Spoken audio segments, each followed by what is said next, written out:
Yeah. That's 40 shit. Yeah. Yeah. Yeah. Yeah.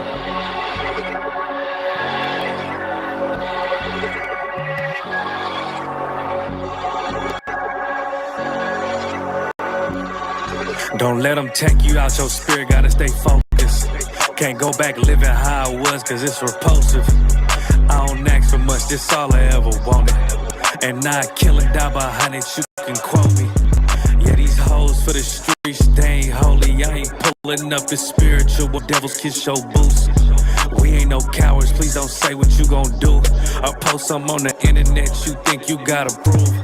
Cause I got Karak Ice, I got Shia War, got ISUPK, I got Imawan, got Kabataban, I got Tazaba, got Kakamaima, got Karanyala, got Yaragabar, Tribe of Issachar, bring out Gobble War.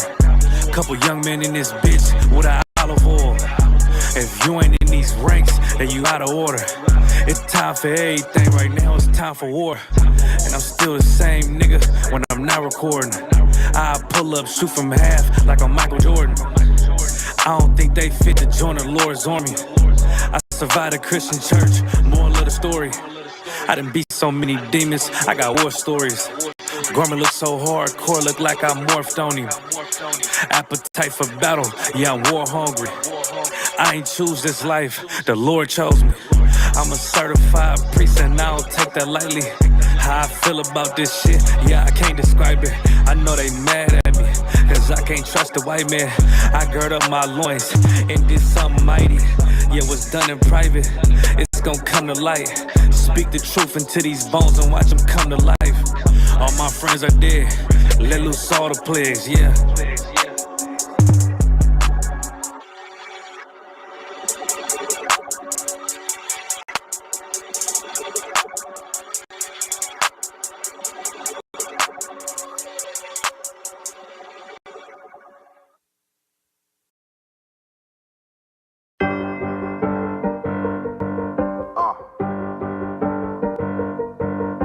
Yeah, I'm on 44 shit, you know what I mean? Busy man.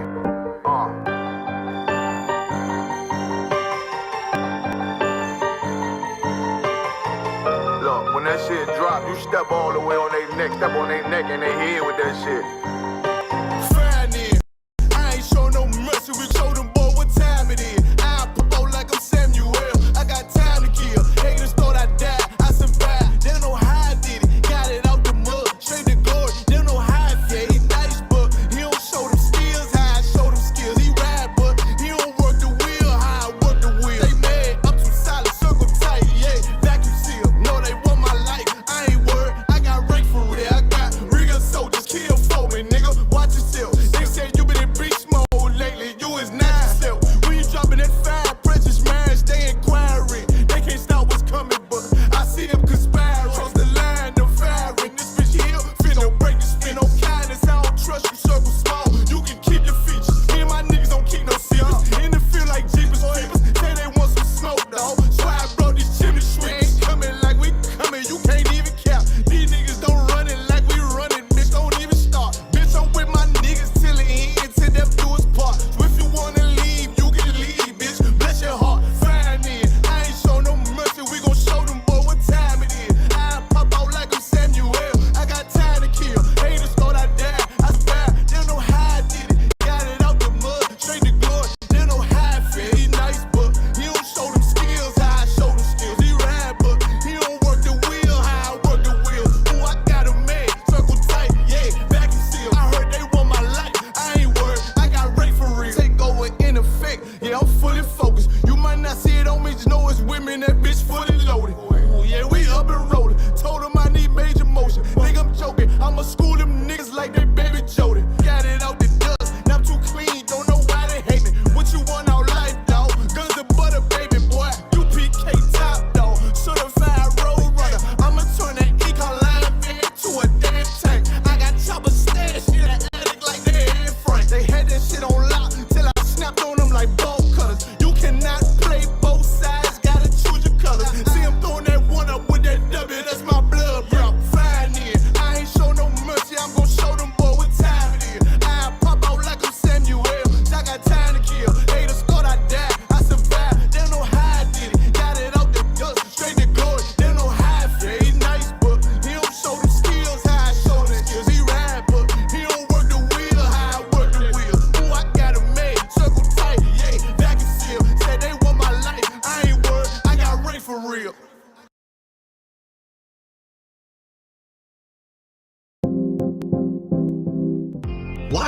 streaming can be tricky, and sometimes trying to find the right software to make your streams look really professional can be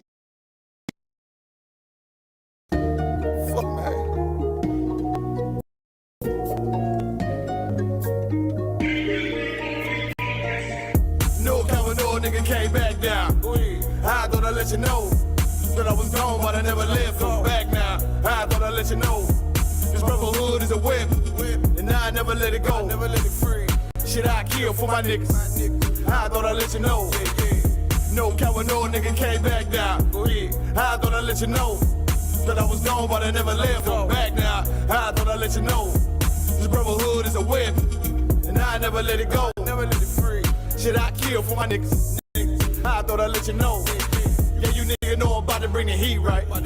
Shit, I usually street light. Yeah, now I still keep the heat tight. Now nigga all go like a green light. They say 144, nigga, you can get it. Ain't gotta tell me twice. Tryna stack a couple grand, get on some land, that'll put us on our feet. I'm in the field with the Warriors. And you know nigga glorious, but we still keep it G though. Keep them tools Home Depot. Might hit him with the Rico. Hey, hit the nigga with the Rico. Hey, said they fucked up the rap game. What you looking at me for? So I know they can't stand me. That's why I keep a Glock handy. Might sip a little brandy. While I'm chilling with the family. Tell him a real nigga landed. Dressing all black like a bandit. Bitch, I ain't gonna play. Bitch, I can't do damage. No coward, no nigga came back down. I thought I'd let you know that I was gone, but I never left. I'm back now. I thought I'd let you know this brotherhood is a whip, and I never let it go. Never let it free. Shit, I kill for my niggas. I thought I'd let you know.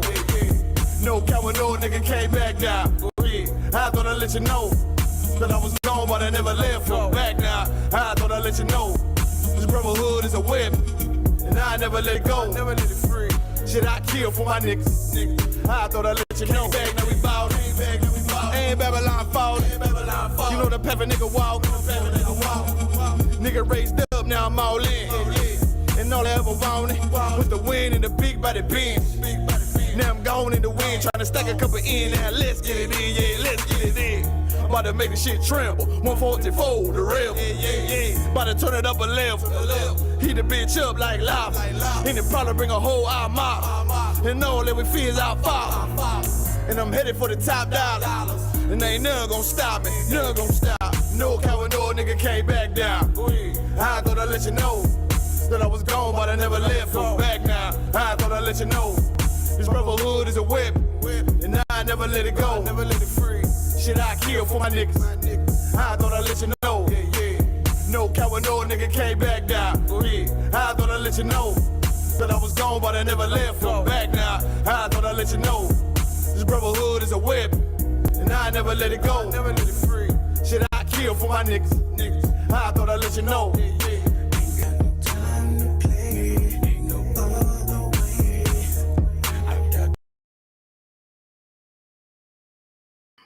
All right, mic check. Let's get it. Let's get it on, man. This is the ISUPK Colleen Wednesday night law class. Let's get a Lord a hand, man. I think everything looks green here. We're gonna get it started. You know, I'm Precinct Officer Barakia.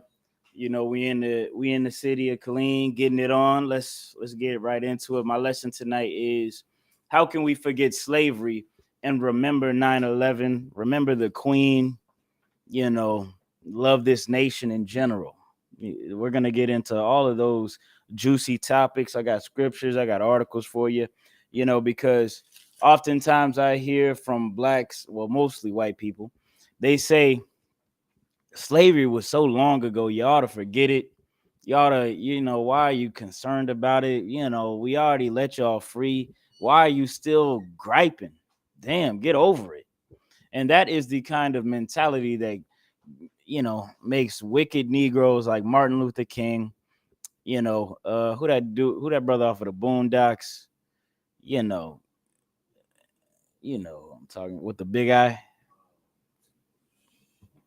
You know, you got your stepping fetchers, whoever they are, your Uncle Toms, your Coons, or whatever you would like to call them. That kind of mentality, those kinds of lies breed a kind of character in a black man which destroys the black community. Uncle Ruckus, that's who it was. I knew you knew. I was waiting from the assist on the left field. But yeah, we're gonna get right into that, man. We're gonna get into how white people don't forgive or forget either. They ask of you something that they would not ask of themselves. They would ask you to forgive them and forget about all of the atrocities and the horrors that they have conducted on you and your people, but they would never forgive you if you ever even moved an inch on them in their house, them and their son or their daughter. They'd shoot you dead in the streets, go to court with their chest puffed out, and probably get off. You know, like a George Zimmerman type of character. And that's the kind of world that a black man and a black woman, Hispanic and Native American man and woman live in. And the sooner they get to that understanding, the sooner you are to becoming free. Jesus Christ said, "The truth shall set you free," which means that if you don't know the truth, you are in captivity. Now, you don't gotta believe me. You could take that up with Jesus Christ. You know, call him a liar. Don't call me a liar. But if you do not understand who your enemy is and what he's doing and why he's doing it, how he doesn't actually love you, then you are a slave, according to the Bible. Now we're gonna get right into it. I'm gonna get a couple stories first. I'm gonna explain why the lie is so easy to beat. I'm gonna go through a little bit of history. Give me Matthew 11:6. We're just gonna hold that. Oh, yeah, and then I'm gonna get this nice little article for y'all. You know, the queen just died, and everybody and their mama is crying, sad over the queen, man. Just sad. I might pull up a couple of Little Mermaid pictures for y'all too. Just sad about the queen. Forgot they, I'll tell you what they did. They did forget. White people forgot and forgave the queen for all of her slaughtering and the murders and innocent people that she killed and put in internment camps. Yes, concentration camps. The queen put people in concentration camps. White people forgave her without a hitch, but not everybody did. Let me tell you something, man. She should not be forgiven. She should not be forgiven because she was a evil and horrible person. I'm gonna pull up some of those things, and I'm gonna show you how they weren't that long ago. And time doesn't really, there's no statute of limitation on these kinds of crimes. Let me pull this up for you right quick.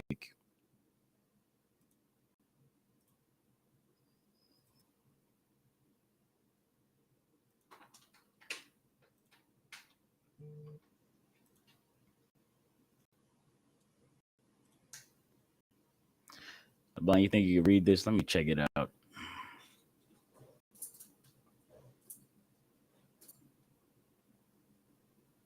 Hold up. Let me see what it looked like on the stream.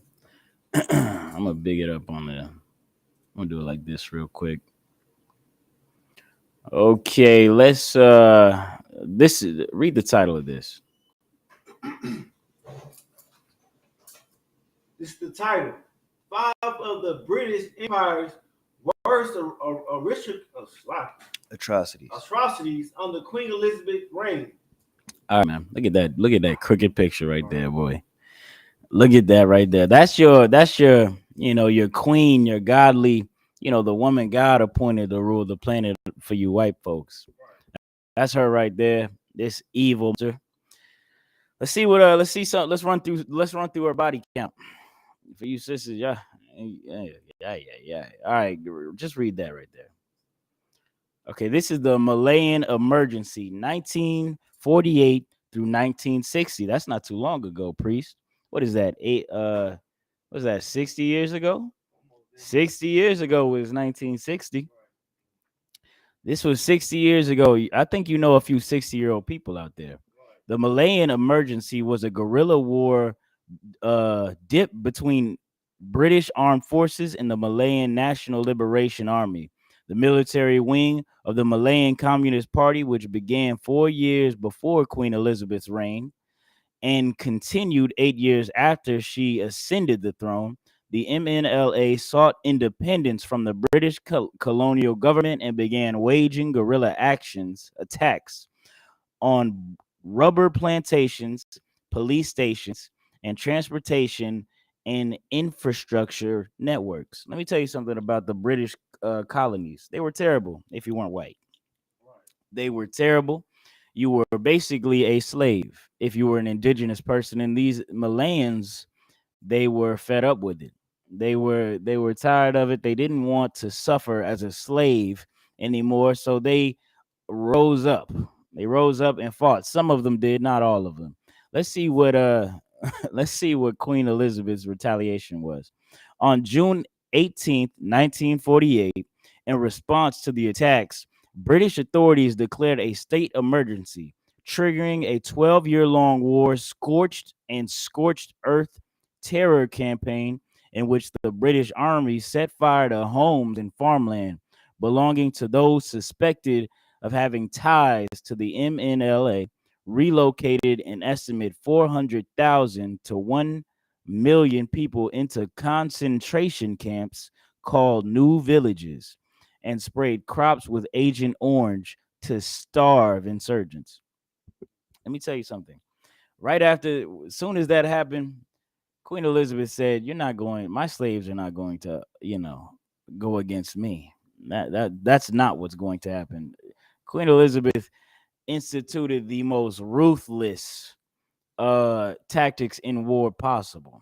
Goddamn concentration camps are, those things that Hitler did, the things that made Hitler such a bad person. Queen Elizabeth did those. Queen Elizabeth had concentration camps, internment camp, goddamn, and she wanted to label them new villages. You all are going to go into a new village. I know I just burned down your house and your farmland that feeds everybody, and the crops that remain, they got Agent Orange on it. So if you eat it, you get cancer. But you all, I got a new village for y'all. It's called what's that place in Germany where they said all the Jews were burned? That one internment camp. God, baby, look that up. I'll look it up. Let me see. Yeah, look it up. It's like shorts, not something. You know what I'm saying?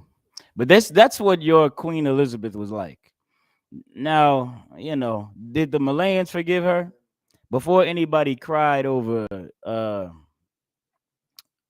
what's this woman's name? Queen Elizabeth, did anybody ask the Malayans if they forgave Queen Elizabeth? Because this wasn't that long ago.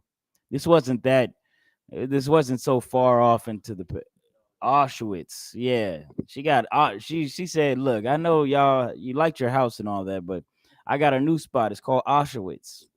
You all can go there. It'll be your new village." That's what the Queen of England at the time did. Now, England is boo hoo. Oh no, the Queen is dead. The Queen is dead. Most High in Christ, the Queen is dead. Now she can't burn anybody else and put them through a goddamn Holocaust. The Malayans. Let me get one more. There was another good one. Of course, her entire reign is just bathed in blood of brown people. No, not the covert repression. Let me see here. Yeah, I know she didn't treat these Indonesians right. Ooh, I'm gonna read this for y'all right here. Let's pull it up. Right here. This is the propaganda offensive in Indonesia from 1965 to 1966. That's even closer than the last one. Even a bloodbath, even closer than the last one. In 1965, British spies launched a sophisticated propaganda campaign inciting violence against the Indonesia Communist Party, the PKI.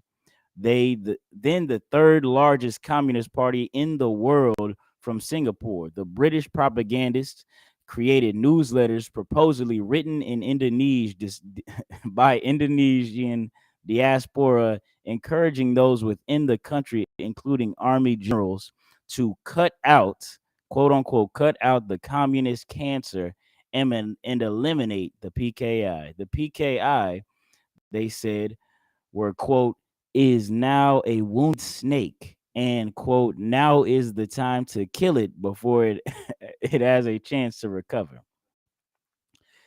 Okay. On October 1st, an attempted coup within the army carried out by left wing forces believed that some within the ranks were planning a coup against Sukarno, was the catalyst for Generals Suharto to seize power, crush the rebellion, and massacre all he suspected of having ties to the PKI. During this period, the British spies sent out special issued newsletters likening the PKI to Hitler and urged those to continue their violent campaigns, even even starting, saying, "quote Communism must be abolished in all forms. The work started by the army must be carried on and intensified." These are the kinds of things that the British Queen supported. Let me tell you something. People, what the hell does she care if some Indonesians want to share bread with each other? You know what I'm saying? Why the hell does she give a damn? I'm gonna tell you why. Because she's greedy. And she knows that if the rich know, not that I'm a politicist or anything like that, but the rich know that if communism comes into power, they automatically lose a bit of power. Even though it's not a lot, you can still be on top and in the communist nation. I mean, look at Stalin. God damn, boy. But the queen, goddamn, started a goddamn civil war in Indonesia. Didn't care about all the bloodshed, didn't care about all the children dead, all the people crying, none of that. I'm gonna tell you something about the oppressor, the so-called white man, man. He doesn't even really care about bodies. He doesn't care about who dies. He just cares if he wins. And that's in the Bible, man. He doesn't give a damn about, he doesn't actually care if you have to go into slavery, man. He doesn't care if you, I should get that screenshot, boy. I got a screenshot of me going live, here in Killeen going live on TikTok, and an oppressor wrote in, "Hey, slavery was lucrative, but now we have to deal with these kinds of ingrates and people like this." And black people are coming into the stream just surprised. Don't even know white people think these things. They're like, "Wow, y'all are acting really unusual in this chat room." Like, no, this is how they really are. That's something you're going to have to understand, being a black man or black, Hispanic, or Native American Indian in this country, man. That's something you're going to have to understand. Otherwise, you will be a slave again very soon. Very soon. You got to get out of the mindset that Christian church has put you in, man. Let me get Matthew chapter. Let me get that. What you're holding? Yeah. This is the book of Matthew, chapter 11, verse 6. And blessed is he whosoever shall not be offended in me. This is Jesus Christ speaking right now. He's saying to some people who doubted him, doubted he was who he was because he was moving rough. He was saying some hard things. He wasn't he was saying, y'all gotta, it's over. Y'all gotta, there is no more, oh, whoops, things like that. People didn't like the way he was talking and preaching and teaching. So people came up to him and asked, "Are you really the one, written of, come to save us?" And he said, "What?" And blessed is he whosoever should not be offended in me. He said, "Blessed is he who shall not be offended in me," which means that these people were offended in the way that Christ taught, offended in the words that he said, man. I'm going to tell you something. Y'all are offended in us. Y'all are offended in the ISUPK under commanding General Yana. Y'all are offended that we tell you that the white man hates you. He hates you. He hates your mother, your grandmother. He never loved any of you, never loved any of your family. He wants you to forget your family and serve him again. He wants you to forget slavery, forget that your mother was raped by his father, Forget that your grandmother was raped by his grandfather. He wants you to forget all of those things. But remember 9/11. Remember the Queen, this goddamn Hitler-esque murderer. Concentration camp opening, old bag looking white woman draped in the stolen jewels of the entire planet. Remember the Queen, but forget your grandmother. I could never. But you're offended in the ISUPK because we tell you these things that are the truth. You're offended in the truth. You're offended in us, man. And Christ said, blessed is he who is not offended in me. Blessed is he who is not, doesn't got a problem with what I say or how I say it, because what I say is the truth, man. Keep reading. Verse 7. And as they departed, Jesus began to say unto the multitude concerning John, What went ye out into the wilderness to see? This is heavy, man. As those men who came and asked Christ this question, you know, as they left the teaching. Like, imagine you're in the church and you're like, are you really a pastor of God? And he says, blessed is he who's not offended in me. And you start walking out. As you're walking out, he says, what did you go out to see? Because these men who asked Christ, who came and questioned Christ, these were followers of John the Baptist. And he's saying to the congregation now, what did you go out to see when you went out to see John? What did you go out to see? Keep reading. A reed shaking with the wind. Did you expect to find a reed shaking with the wind? Did you expect to see some sort of coward, some sort of softy, somebody who's going for anything or is afraid, or he's tossed to and fro? Keep reading. Verse 8. But what went ye out for to see?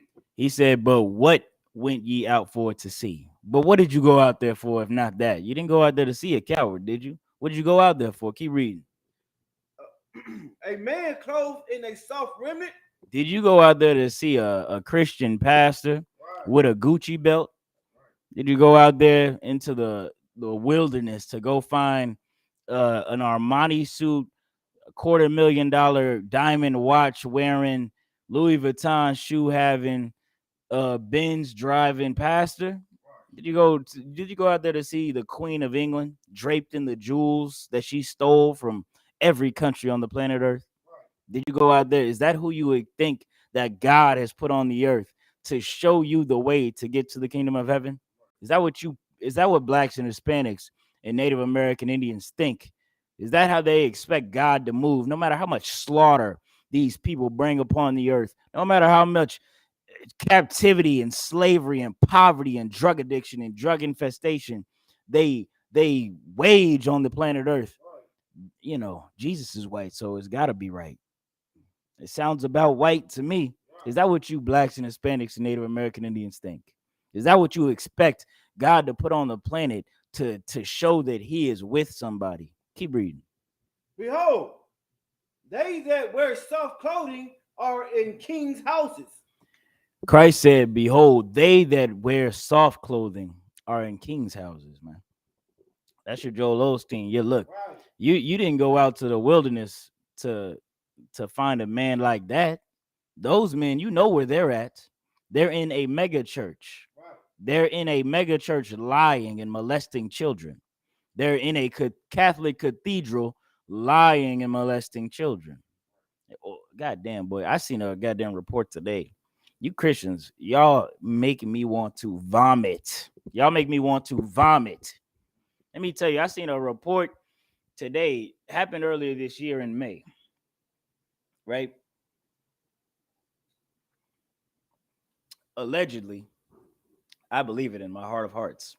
Allegedly, a pastor, a couple of pastors were, mingling with some younger congregants in their church in Florida. And they were watching them have sex and having them send naked pictures to each other and offering them oral sex and things like that. And one of the woman's one woman whose child is being pursued like this, her child, She herself said that she was at one point touched. I don't know. I believe it because the statistics say that that is very true. She is in the church with the deacons and the pastors or whatever. And that her son comes to her and shows her all the messages and things like that. And apparently there's some big discourse or something like that. And she leaves the church, or the church kicks her out. I can't tell. And they open up lawsuits against each other and things like that, which I think he even had police prosecution against him from what I've seen in my research. Now, I keep digging and digging to do more research, and I find this homosexual with a podcast. And boy, I'm gonna tell you something about homosexuals, boy. They think sisters are dumb. They think women are dumb as hell. And some of y'all are, but this black man trying to imitate a black woman is feigning ignorance anytime he's over there he's live on his damn podcast smacking on some chips from a bowl, saying yes girl, this and that. He's like, I'm gonna show y'all, I think, how this YouTube thing work. But boy, I was heated doing this research, boy. You can imagine my frustration. And so he says that there was a reverse lawsuit to say, because the sister apparently retracted her statements and got back into the Christian church. And that's what you Christians are. You Christians forgive when you get gained. She apparently gained a new higher position and rejoined the church. That old pastor, he's still in there. And she just took it all back. Basically, she was pump faking for a position. So you're going to use the innocence of children to get a higher position in this world. You've learned well from your father, the devil. You Christians, you know you're not going in there for God. You know you're not going in there for Jesus. Why are you lying on the name of God? That's going to have a special punishment in the kingdom of heaven right there. You Christians are so disgusting, man. These children are being used for your financial and status gains. You want a high position in the church, so you let your child hang with a pedophile. Don't be surprised when pedophilia becomes legalized. You're helping it. You're not hurting it. You're helping it, man. And you Christians are just so disgusting. And Christ is speaking on you to you right now. He's saying you didn't come out. A lot of you who are getting sick of that Christian church, a lot of you who are really getting sick of it, you're going to find some people in the wilderness, some hardcore brothers. I just pray you're not offended in them. I pray you're not offended in the ISUPK, man, under Commanding General Yohana, because in here we protect the children. In here we, I can't say, but we don't let that fly in here. It does not go down like that. And I just pray you understand. I pray you understand. And I pray you don't expect us to be wearing rich man's clothes and have a big mega church, because that is not how Christ came, and that's not how we're coming. Keep reading. Verse 9. Let's read that. Go ahead. Verse 9. But what went ye out for to see? A prophet? Yea, I say unto you, and more than a prophet. He said, y'all went out there to go see a prophet, man. Y'all went out to the wilderness. Y'all went out there. Y'all went away from your goddamn Christian church to go find a prophet. That's what you went out there for. Now, why are you mad that you found one? Why are you mad? I'm greater than a prophet, Christ is saying. John the Baptist at the time was greater than a prophet. That boy's movement was huge. And he was greater than a prophet because he lived to see his prophecy be fulfilled. His prophecy was the coming of Christ, and he baptized Christ himself. That's greater than a lot of prophets. The Bible says that the disciples wished that they could see this day because they prophesied it, the day that this place would end, and that's coming very soon, man. You know what I'm saying? But the Christian church and this whole brainwashing you Christians are under has you fooled. You're an idiot. It's not your fault because you were educated to be an idiot. Like some people are raised and trained to be engineers, or some people are trained to be mechanics and doctors. You were brainwashed into being gullible, brainwashed into believing lies, man. And it's not damn near not your fault, but it is if you ignore the truth. It will be your fault if you ignore the truth, ignore the words of the Bible and of Christ, man. You're out here, you're out here marrying and kissing up on white people. Golly, boy, I could never do it. I couldn't do it. I can't, now that I know the truth, I couldn't do it.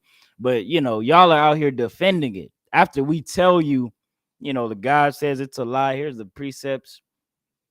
Your God said you shouldn't do it. Here's the precepts. Y'all are saying, oh, we're just glad we're not in that organization. We just go to Christian church where they let us do that. We go to Christian church where the deacons got monkeypox. I'm gonna tell you something, boy. I'm gonna tell you something, boy. You're gonna get monkeypox in that Christian church. Right. You're gonna get everything you deserve from that Christian church. Your kids are gonna be molested and gay. Right. Am I telling you something you don't know? Your kids are gonna be gay. Your family's gonna be destroyed. Your husband's gonna leave you for some other woman or man or a man. And life is just gonna be hell. Or your wife gonna leave you. God damn, you Christian men know a lot about that. Y'all know a lot about passing the same man's woman around and your woman leaving you for a deacon or something like that. You go to that Christian church, you're gonna get that, boy. You or these fake Israelite groups too. That'll happen too in there. You can marry white women in some of these fake Israelite groups. Not in here. And we teach with the truth, man. This is what God said. I'm gonna get the next thing. I'm gonna prove to y'all how slavery still exists in all of its forms. White people always love to say slavery was so long ago. Y'all are just, wait, why are y'all complaining? Y'all need to get over it. Pick yourself up by your bootstraps and go get a job. Y'all need to go get a goddamn job. I've had a job for over 400 years now. I want more than the job now. I want justice, boy. And now that I'm talking about justice, you're pointing the finger, talking about how it was a long time ago. Let me tell you the real mentality behind why white people do that. Because white people know this was not that long ago. In fact, it still occurs today. But if they don't know about it, what the true spirit of it is, it's a man trying to escape justice. White people trying to escape justice. What you do when somebody says, "Hey, did you spill the milk?" What does a child do when you question them? I didn't do it. Really, Jesse made me do it, or James, he pushed me. He says it's not his fault. He tries to get guilt and blame off of him. Get you to stop looking at him a certain way. That's what a child does, and that's what the white man does. That's what the oppressor does. And that's all this is. That's all it is, man. A captivity is still going on today. Lord knows you get locked up. You're going to be out there sweating in the fields. Let me pull it up for you right now. Man, I keep clicking that. I don't even know what that is.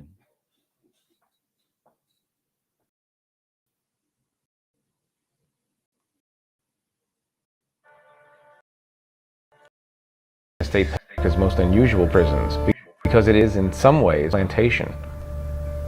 Once you pass through Angola's front gate, you can't help but feel that you've gone back in time to another South. It's the largest maximum security prison in the country. Right now there are 6,300 prisoners. The majority are murderers, you have rapists, you have people who've committed assault, drug felonies. How long are you here for? Next 40 years? What was the charge? 4 counts? Roughly 75% of the prisoners are here serving life sentences without the possibility of parole. Louisiana has some of the toughest sentencing laws in the country, and these guys are not going home. For most of its history, Angola has been a fearsome place, but in recent years it's become relatively docile. People credit the warden, Burl. Yeah, I'm gonna get into that next part. Let me tell you something, man. They putting these brothers in these cells on some trumped up charges. Right. Did you know that there exists a law that says if someone dies while you're committing a crime, that you are guilty of that murder? There was a man who is serving life in jail for murder because while the police were arresting him, one police officer shot another police officer, and that police officer died. Now the man who didn't fire a gun at all, this black man is in jail for murder. He's convicted. He's done. He's not going home. That's an American law used to entrap blacks and Hispanics and Native American Indians, man, upon many others. And this is legalized slavery right here. You're seeing in Angola, in the Angola prison in the South. The white boy just said it was much harsher back in the day. It's don't worry, boy. This is depressing enough just watching. Some of these brothers in this prison statistically are innocent, but now they are reserved to being a slave for the rest of their life. Picking cotton, goddamn, a cotton gin pick cotton way faster than these niggas can. You know what I'm saying? But they're just doing it to remember the good old times. Let's remember the good old days. That's why your oppressor does this, man. That's why they do this. They know that these things happen. You know what they say though? What they can tell themselves? It was a criminal. He's a criminal. He doesn't deserve sympathy or pity. Oh, he's a black man. That's why you say that. You never said that to goddamn the Queen of England. She's a goddamn criminal. Never said that to any of these presidents. Donald Trump didn't pay his taxes. You never said that about him. Why isn't he picking cotton? Oh, you like him. He's white or orange. He's orange. And you like Donald Trump. He says all the nice racist things that you like. Let me tell you something. I see right through white people. Through these shades, these lenses, I see right through the minds of their small peon brains. But the thing is, all blacks and Hispanics have to do the same thing. You have to realize that these people do not love you, man. They do not care for you. They don't care to treat you well enough to even care for you, man. They think they've done enough. When they did food stamps, let me tell you who food stamps and welfare was originally for historically. White people. White, poor white people. That's who it was for. And you know who voted for it? Poor white people. White that's who welfare and food stamps is for. But white people are happy. White people said, didn't we give y'all food stamps? Didn't we give y'all welfare? We got that by goddamn coincidence. That was not for us. That was not for us. That was that was, boy, you would have starved.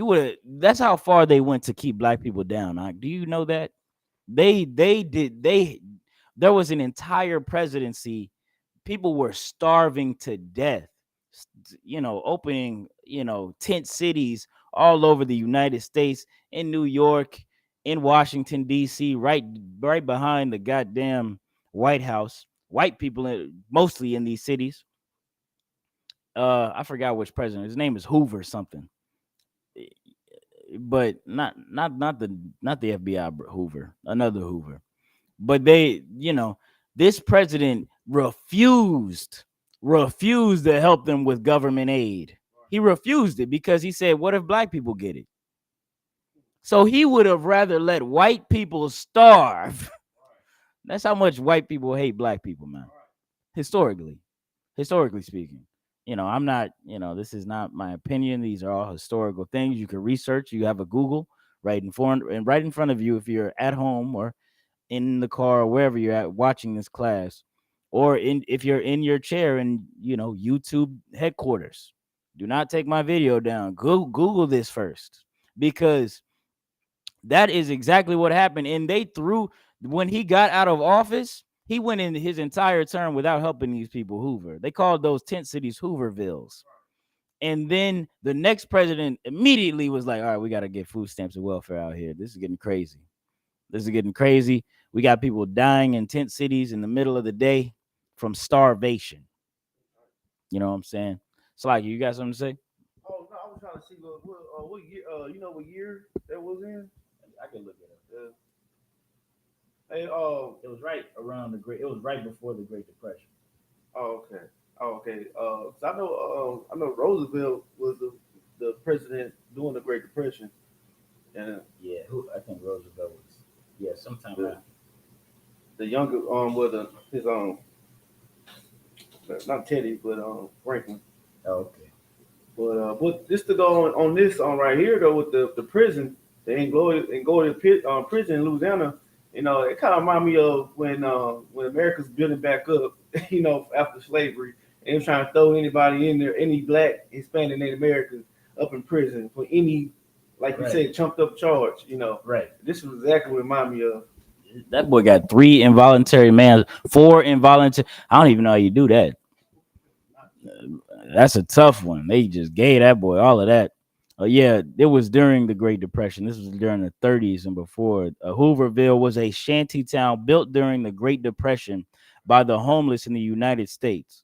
They were named after Herbert Hoover, who was president of the United States during the onset of the Depression and was widely blamed for it. Yeah, so it was before the Depression. It was before the Depression and during the Depression.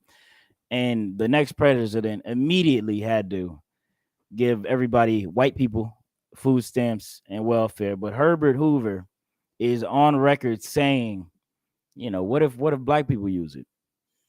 And now today, white people predominantly dominating the welfare and food stamps market are saying, look, look, man, we got y'all out of the chains and we gave y'all food stamps. What y'all complaining for? Y'all need to forget slavery. That's what y'all need to do. Well, I'm supposed to remember 9/11. Let me tell you something. 9/11 is when 3,000 Americans died by an alleged, you know, I'm not gonna go conspiracy theorist on here. By an alleged terrorist attack. And then America commences to go to the Middle East and indiscriminately kill 3 million people. She said America sounds like goddamn they learned from a little thing from, you know, Queen Elizabeth, didn't they? They learned a little something from Queen Elizabeth, this America. Went to the Middle East, starved out villages with sanctions, bombed cities to the ground, to the foundation for 3,000 people. Why didn't y'all forgive and forget 9/11? You know, that's a lot of dead people for 3,000. Like, you know, you had to wage war with civilians. Boy, you know how many bodies I had, you know how many people I know. This is Killeen, Texas, next to Fort Hood. You know how many soldiers I've talked to personally that said they have shot a civilian during their tenure in Afghanistan and Iraq? Not one, not two. I'll tell you that. It's more. It's more than that. And that's a very common practice. They said, look, it's, you know, whoops. I can show you tapes. That's how America conducts war. They're not some valiant heroes, man. These are wild beasts. So I get, you know, like wild beasts. Excuse me. Let's get a little bit more of this video. Could you get for me Wisdom and Solomon is very of devising a way to get anger under control. I'm Burl Kane, the warden of Louisiana State Penitentiary. I've been the warden here about 20 and a half years. When you got this job, what did you find when you came up here? There was blood, there was stabbing, there was fighting, and it was totally out of control. It was every man for himself. I realized pretty quick in my career that moral people don't rape, pilfer, and steal. Moral people aren't criminals. And so the best thing I could do real quickly was to get this place as moral as I could, and it would curb the violence. How do you impose morality on a population that is 3/4 murderers serving life sentences without the possibility of parole? Well, the basic thing was they were hopeless. It was hopelessness. With the life sentence, there's no hope you're going to ever get out. And so the moral rehabilitation caused the hope. To learn to work is basic rehabilitation. Many of them never worked in their life, they just stole. The guy that's driving the $250,000 combine is an inmate making 20 cents an hour. That's meaningful work for them. I've been there since 2008. I got a second degree murder charge. What's it like the first day when the prison comes to you and says, okay, now you're working on the farm?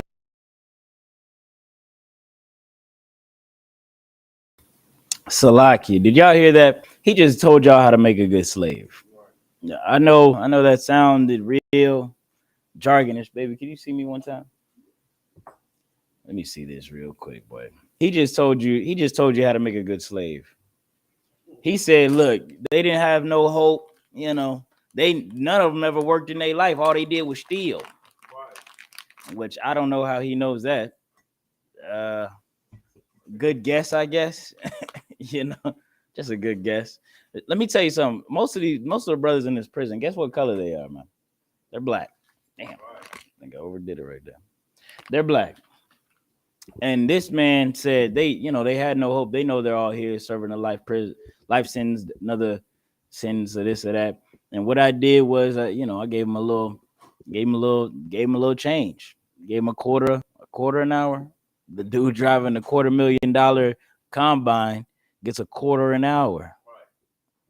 That's some good pay. It's a good pay for a slave. And this is despicable. Salakia. This is despicable. All right. Let me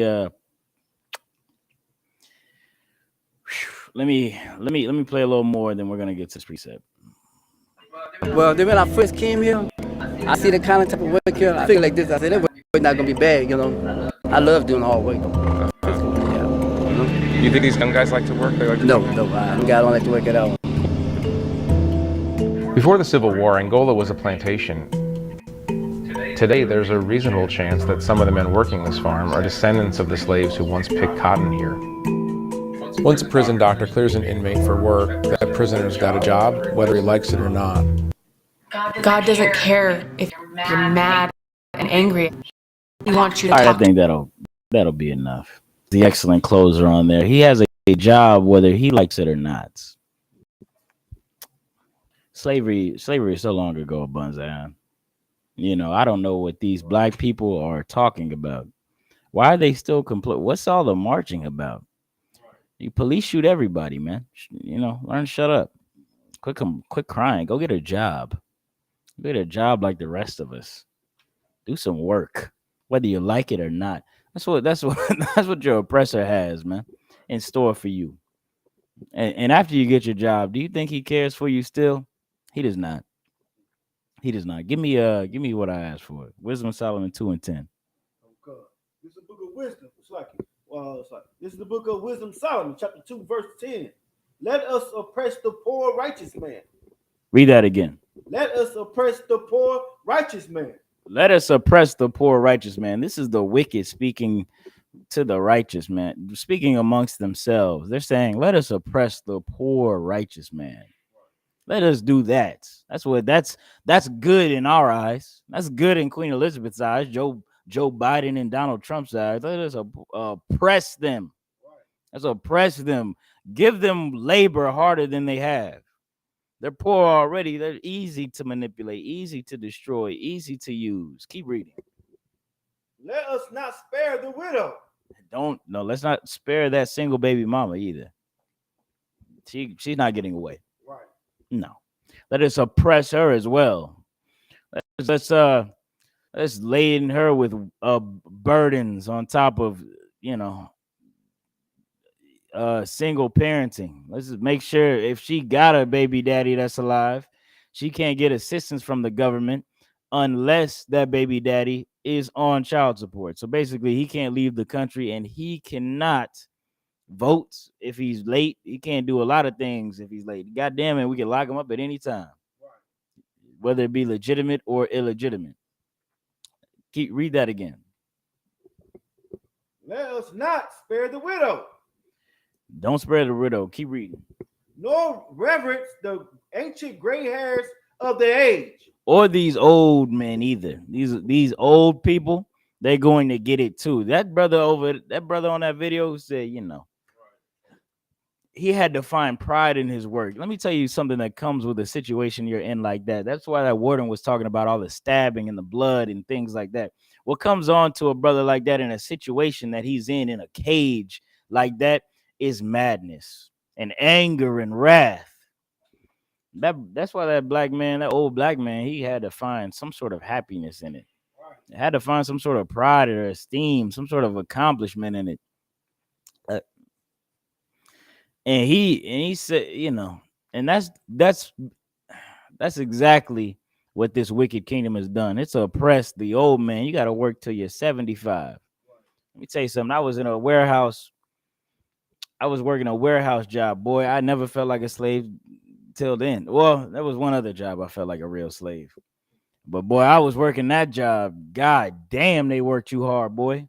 Worked you to the bone. And if you did not work correctly, you did not meet that harsh, sometimes very harsh, quota, you don't have a job anymore. And we can fire you the day you don't make it. That was in their policies. Now I'm not gonna say the company, but it rhymes with Small Mart. Now this warehouse job, there was a black man. Let me tell you something about black men. They could be goddamn 65 years old. You standing right next to him, you don't know how old he is sometimes. But I knew he was old by the time he walked off that slave. Brothers was saying, he just do this side. They try to go easy on him. They try to go easy on this old man. How about you put him in the goddamn office? Got these young, fat, white boys pushing my paperwork slow as hell. How about you go put this black man? You don't think he can read? You don't think he knows how to sit on his phone all day? I think he can do the job just fine. Read that again. Nor reverence the ancient gray hairs of their age. They don't reverence the ancient gray hairs of the age when it comes to a black, Hispanic, or Native American Indian. That brother was working a goddamn 10-hour shift. Non-stop, 1 15-minute break. Don't be late coming back. If you are, it will affect your production. Don't be late 2 seconds. They gave him 1 15-minute break and 1 20-minute break, the same as me. And that brother, by the time he got out of the warehouse, he was standing upright when he walked in. This is how he left when he left out. He left like a goddamn hunched over. You know what I'm saying? They don't give a damn whether you're old or young in this country. Just come and do the work for the pennies on the dollar as they demand it. That's what the wicked have in store for blacks, Hispanics, and Native American Indians. And they're not going to lobby to have you stop getting shot by the police. They're not going to spend $1 on that. They're not going to do anything to help your other living conditions in this country. They're not going to, if they be your landlord, they're not even going to fix the goddamn place up before they sell it to you for $1,000 a month. Goddamn, $1,000 a month. I pay for most houses in what? 10 is 10,000. What is that? So that's like 10 years. You got a tenant in there. You pay for your whole house. You can't fix the goddamn place up. You gotta scrounge every dollar from this already poor man, poor woman, and you can't even make their living condition a little bit bearable.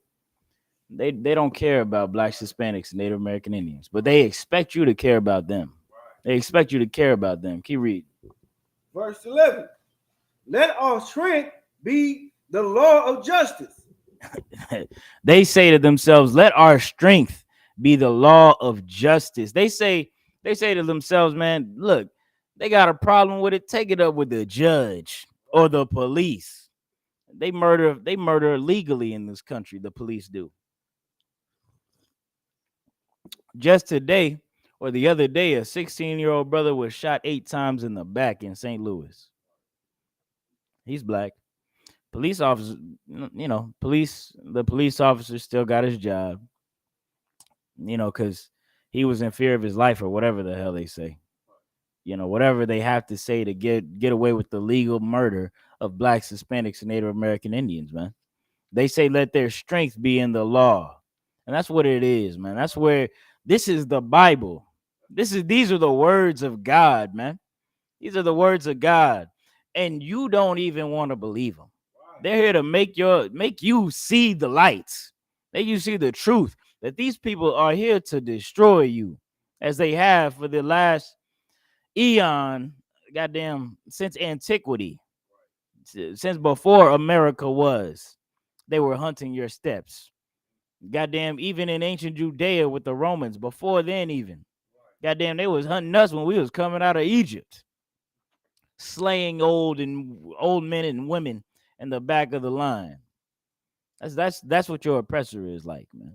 That's what he's like. Is there any more on that? Go ahead. For that which is feeble is found to be nothing worth. This is crazy, boy. They say that which is feeble, which means weak. They say weak. What is weak is worthless. Whatever is found feeble, whatever is found easy to just easy to overpower, is worth nothing. It's worthless. It doesn't matter to your oppressor. They don't care about you. They don't give a damn about you. If you're weak, it's a better reason to oppress and use you. Oppress and use you. You sisters out there, boy, I've been waiting to get on these sisters for a while. It's been a while. You sisters are feeble. You're weak in your mind. Some of y'all are, just not smart, boy. Y'all are not smart. Y'all think I seen a post, another little recollection of the internet, boy. I seen a post my rib showed me. It was was it a video? I don't know. But it was like this sister says, I got him an Uber to my house, cooked him a meal, gave him the best sex of his life, gave him some money, sent him an Uber home, and I blocked him. Cause we women, we got the power now. And everybody in the comments was like, boo hoo. Oh, like nobody, that nigga won. You're dumb. He's winning regardless.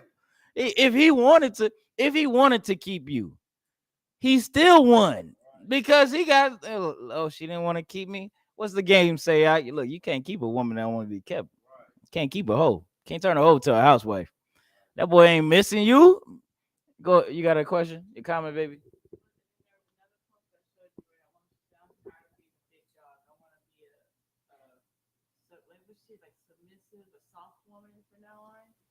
Oh yeah, y'all. Some of you women are wisening up, boy. Some of y'all are wisening up. Some of y'all are seeing that you have been played, and that's what I'm getting to. That's what I'm getting to. Y'all have been used because of your ignorance and the lies that you've been fed and you have eaten from your Christian church, from your daddy, the devil. That man who oppresses you. Now y'all get on y'all back for this devil and serve him, and y'all find yourself being called, you and your daughter being called the N-word. What, 8 years later? That happened to Halle Berry. Serena Williams, you're next. You know what I'm saying? And you're dumb. Serena Williams dumb. That's why she's lightening her skin, because she feels the N-word coming out of that white boy's chest like this. Every time she don't bring, I don't know, what do white people like to eat? Every time this chicken too seasoned, he like, you nigga. It's a like you. But a lot of you women are starting to realize, boy. Some of you, not a lot. I'm not gonna do that. Some of y'all are starting to realize that you have been had and you have been played, and you think that you can go through life without a man and all of that, boy. You will be something is going to get you, man. If you're not with your people, or with a righteous man, you will be sought as a soft target in this country, boy. Because let me tell you something: when the lights go off, men start being men again. I don't care how gay they talk, or this thing or that or the other. You're gonna find out how straight those gay best friends of yours really are. You're gonna find out how violent they really are, and all those things like that. You know what I'm saying? I'm gonna close it out with Zechariah 11:5. Get that. I'm gonna get this last article. I'm gonna make this brief.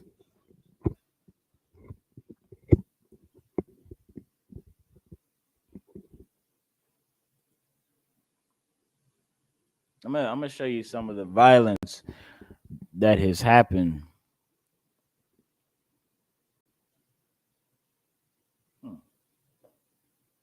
That don't seem right. I'm gonna show you some of the violence that has happened to blacks, Hispanics, and Native American Indians, man. Potato salad and raisins. Good. That's a great answer. Yeah, that is exactly what they eat. Every time Serena don't bring the potato salad with raisins out, that wells up in his chest like this. Get right up on that. Boy, I can never imagine being some of you black men do it, boy. That was a post. I know about it. There was a post showing, intermarriages against God and this and that. I seen a black brother on there. He said, "Look, I know it's wrong. All of her family voted for Donald Trump, but I couldn't help myself because white coochie was too tempting. I was just disgusted in the weakness of that brother right there. Let me tell y'all something, boy. I could never date a person who could call me, who couldn't call me a nigga.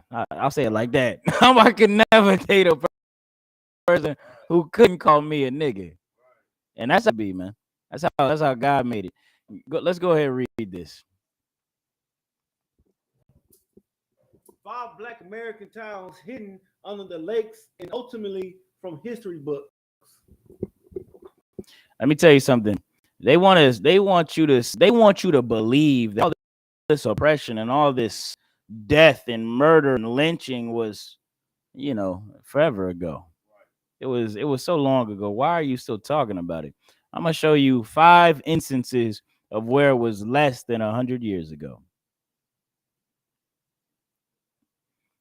Yeah, let's get this.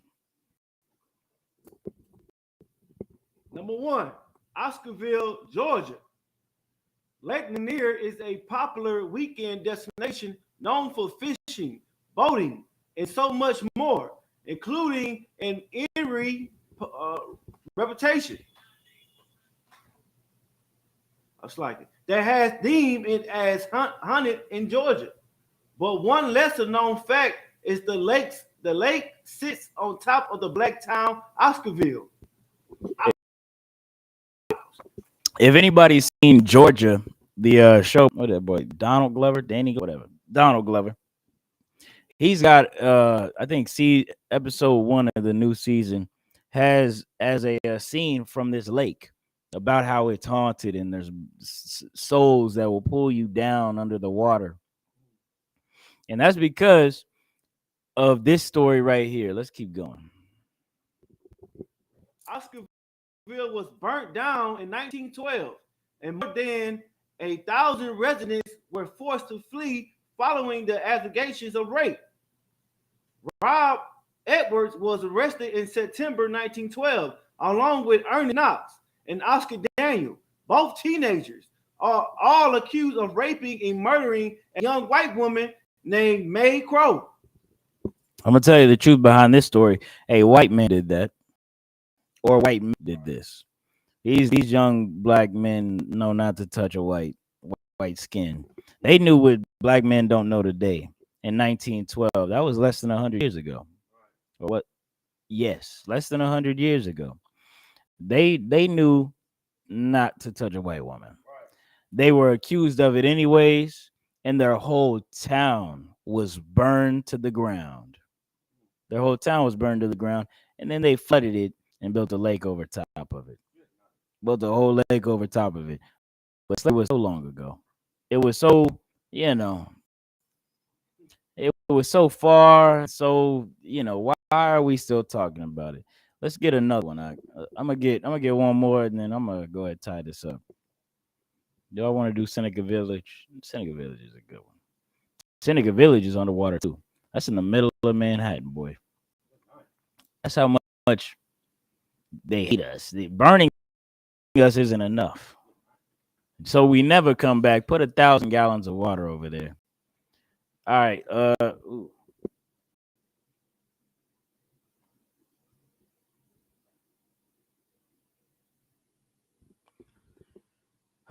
Let's get Vanport, Oregon. I like this. This is powerful. Number 5, Vanport, Oregon.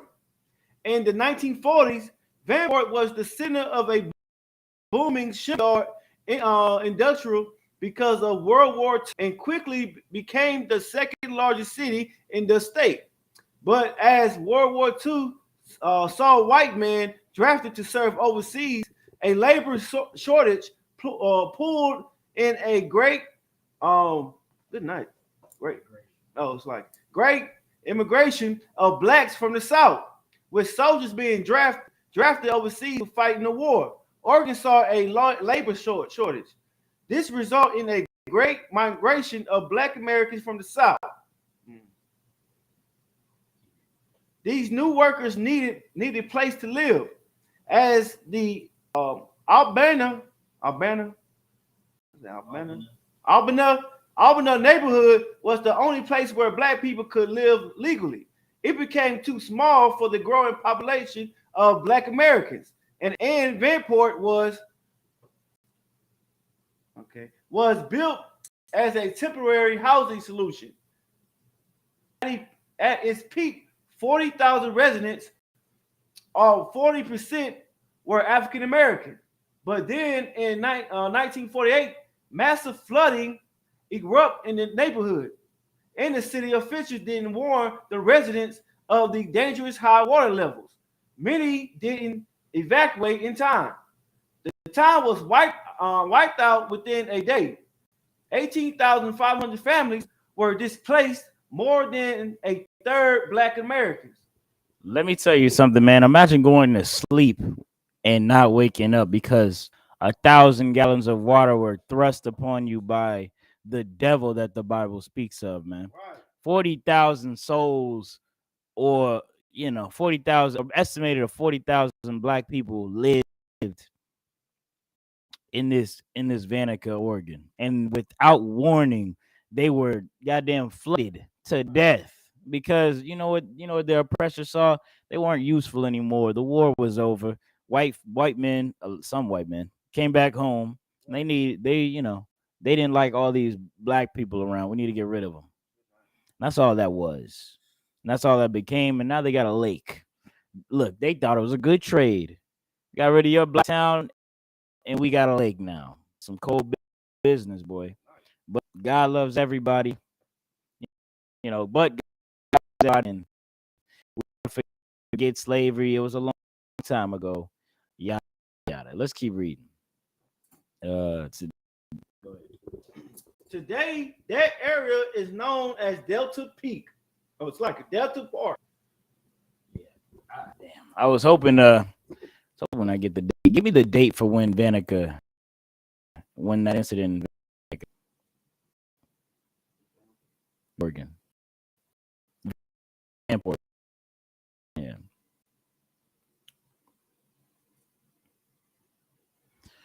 All right. I will get 1 second to pull that up. I'm gonna tell y'all, man. Look, y'all got a Christian. Y'all know any Christians out there? I'm gonna tell y'all something. Christians don't care. That's something I do commend them for, because after I tell them the truth, you know what they tell me? They tell me the only truth they know, the only truth they care about. I don't care. It doesn't matter to me. All those dead black people, it doesn't matter. I'm gonna tell you what Christ is gonna say when he gets back. I don't care. He's gonna be like, I'm gonna be like, Lord, you want me to go? You want me to do that? You want me to go take that whole town over? Just wipe it, foundation word, make it the foundation of the earth? He's gonna say, I don't care. I don't care about him. I was like, even the black, even he gonna be like, I don't care. I don't care. And that's justice. That's right. That's justice. That's what isn't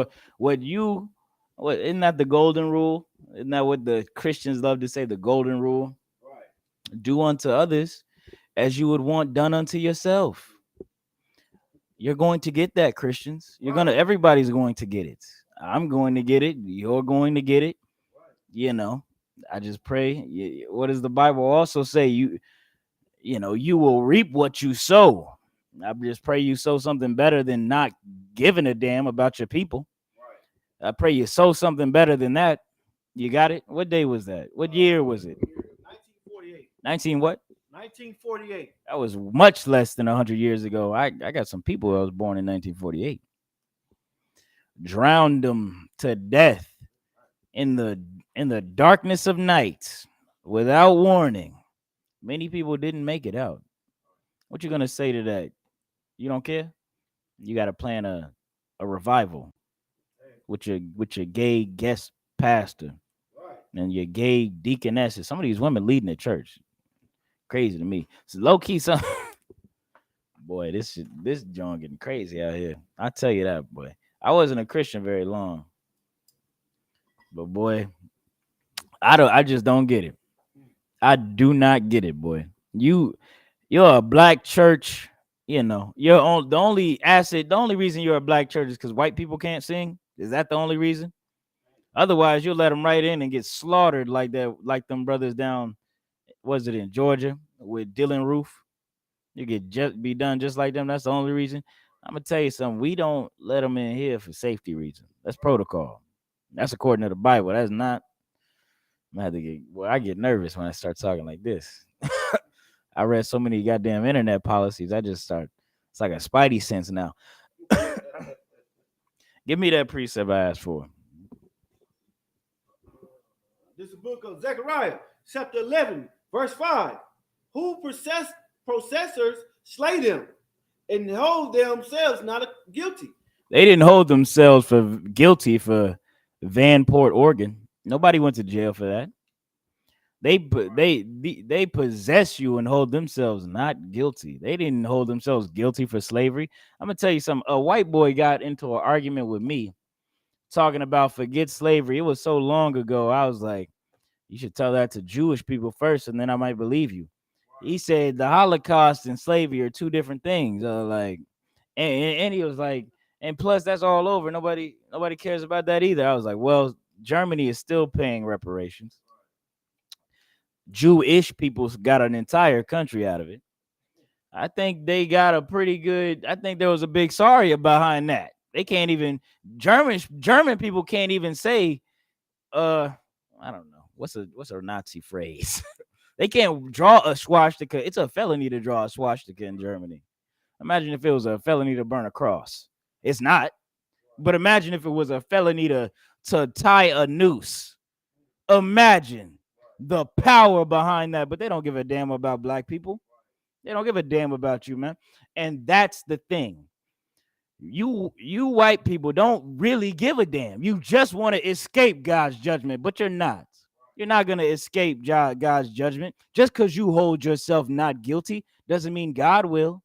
It does not mean God will. Just because you hold yourself not guilty for slavery doesn't mean God will. Just because you hold yourself not guilty for the rape, robbery, and murder of blacks, Hispanics, and Native American Indians does not mean God is going to do the same thing. He's in fact going to do the opposite. He's going to do the opposite. Keep reading. And they that sell them say, blessed be the Lord. They say to themselves, thank God. Right. What do they say thank God for? For I am rich. Thank God I'm rich. And I'm not poor like these Negroes. Right. That's like Terry Crews today. Racism don't exist. That's like a lot of you Christian Negroes in that church. Thank God I'm rich. Thank God I'm not going through it like these niggas out here. Thank God I'm not on these streets. I don't gotta suffer. I don't gotta live paycheck to paycheck. You're just like your oppressor, just like him. Keep reading. And their own shepherds pity them not. You Christian pastors don't even pity us, man. You don't even pity us. That's why y'all look, man. It's been a crazy ride going from the kind of black pastor to call. You know, black pastors used to call white people the devil, right? Y'all know that? Y'all could Google that. I'm pretty sure y'all could Google that. Go from all the way from that to now, you know, they don't even give a damn if kids is getting touched in the church. They just need a good song and a nice amount of money and that tithe plate and everything good. Y'all, your Christian pastor doesn't even pity you. Your lights are gonna turn off. He won't pity you. Your child is going to go, you know, he's gonna go into a gang and get on drugs. Your pastor won't pity you. Go ahead. You got something to say?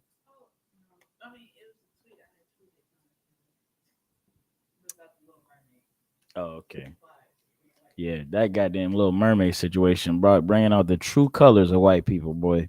Y'all look, y'all. If y'all want the evidence, it's on the ISUPK Colleen Facebook page right now. You got something to say? Yes, I want the vision. Okay, here. What did you post? It was the one with the Little Mermaid. I said, I hope this Little Mermaid controversy shows that white people are not your friends and never will be. Stop supporting them. Stop dating them. Black, brown, Hispanic, Asian men think are better together without everyone else. Okay, what? Why? You know what's crazy? You're not the one promoting division. The white people who were making nigga eating watermelon jokes on the internet were the ones promoting division. How about you tell her to go talk to them before she gets on your comments? Let me tell you something. That's the pride of the oppressor, man. The pride of him. He's going to try to turn it back on you because he thinks you're still so much of a slave that you won't talk back. That you won't call him out for what he is. You won't pull his card. Here in the ISUPK under Commander General Yohana, we teach black people how to pull an oppressor's card. How to call him out for what he is. That's what we're going to do in here. Whether you be a man, woman, or a child, we're not gonna let anybody run a game on you. You know what I'm saying? Is that it on that? All right, with that, we're gonna close out the class. All right. I'm gonna give it up to Priest Officer Bonzayan for the announcements. Let's give him a hand.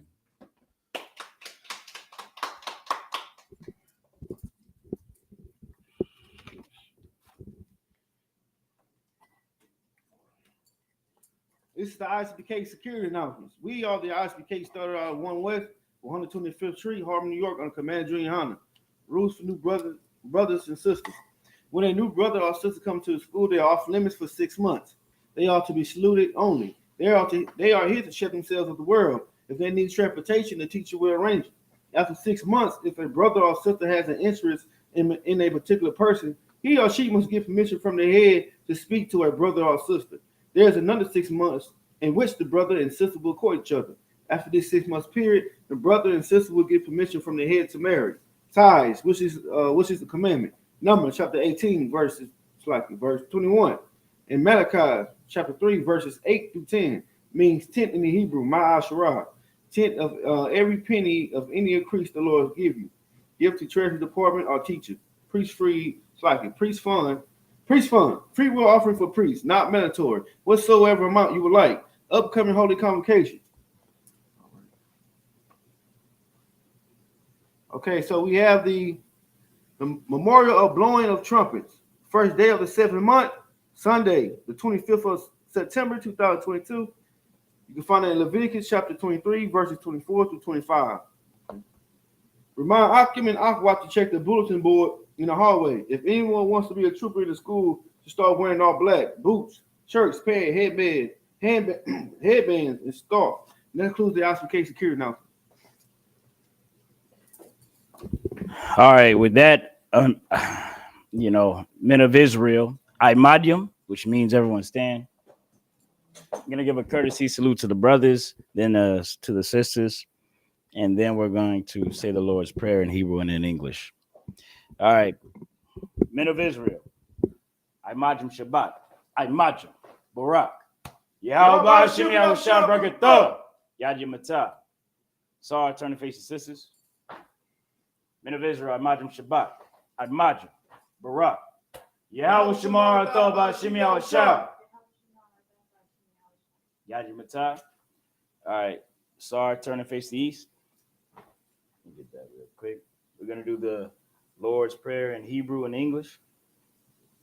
In Hebrew, Abanawa, Shabbat Shemayim, Kodash, Hayah, Shemka, Yahweh, Malak with Ka, Taba'ah, Ratazaka, Hayah, Aisha, Ba'arataza, Kawa, Hayah, Bashamayim, Nathonanawa, Lakom, Call, Yawam, Wasalak Lanawa, Kabawath Nawa, Kasalak Nawa, Kabawath Yanawa, Wala'a. Wala'a. Tabi'ayanawa. Tabi'ayanawa. Banasawan. Banasawan. Abo. Abo. Hawashayanawa. Hawashayanawa. Mayan. Mayan. Rai. Ra. Kaya. Kaya. Laka. Laka. Hamalakwa. Hamalaka. Wahala. Wahala. Wahata Pyra. Wahata Para. La'ai Walamyam. La'alawam. Amun. Amun. In the English.